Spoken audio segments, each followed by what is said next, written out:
Uyabona ama-brown envelopes inoda kwa-government guys. Into le engathi normal ijwayelekile ka-A_N_C. That's all I can say.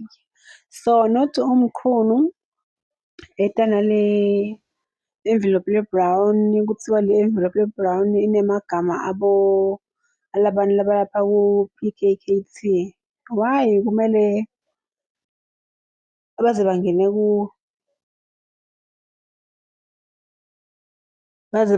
ku-envelope, baze babe what bafihle ma-payslip, ma-confidential. Bafihlelani la bantu? Cause kube yena uyabaveta ngesavile abakhulume ngomlomo wakhe. Uma khona kwabhala ababeke lapha, sho ukuthi uyabada ukuthi bobani. And then another thing, let's say imve namuhla u-Mr. Julius Doctor Mkhwanazi akekho serious ngomsebenzi wakhe shem. The way adlala ngakhona akekho serious. Not yena sekaye ngathini athi kithi Kurt Matlala wanika yena 500 njani. Sibantwana thina ukuthi angasiyenga. Angeke ayonika Bheki 500,000, half of a million, bese yena ayothola le tshintshi lasi bamnike yona. Sho ukuthi vele kahle kathi Matlala bekayi-breadwinner emakhaya amaningi alabantu abasebenza ka-government. Maybe nakathi lapha emadlanga yena bamnika 300 nyana, bafuna ukuthi 300K asada. The way uMatima ngakhona ukuthi bonke labantu laba ababutwa kuma-question lapha baphendule yes or no, uvele ubone ukuthi So onke lama-victims la-suffer-re from KZN, I mean the Zulu Empire, bantu laba bahluphekisile, uQele, uMqhuno, uSibiya, nje uMkhwanazi. Uyabona ukuthi bonke labantu.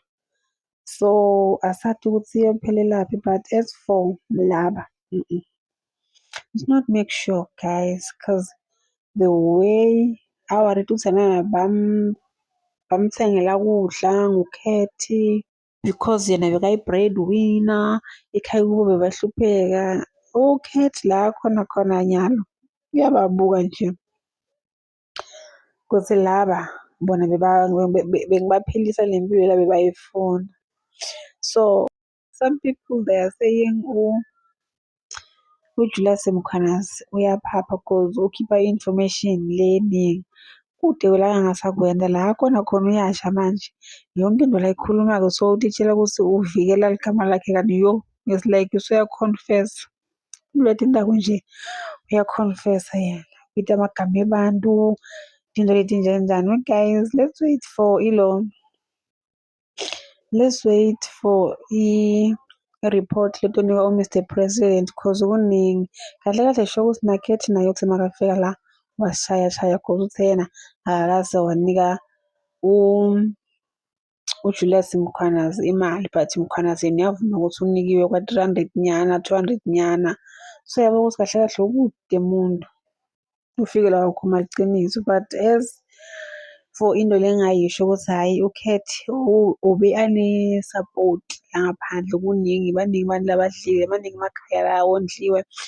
Hheyi ngiyakutshela it's a bribe, no excuse. Noma ngabe le mali kufuna kuyenani, ukusala-ko ubribe-iwe, brown envelopes from ukuthi asinamali in.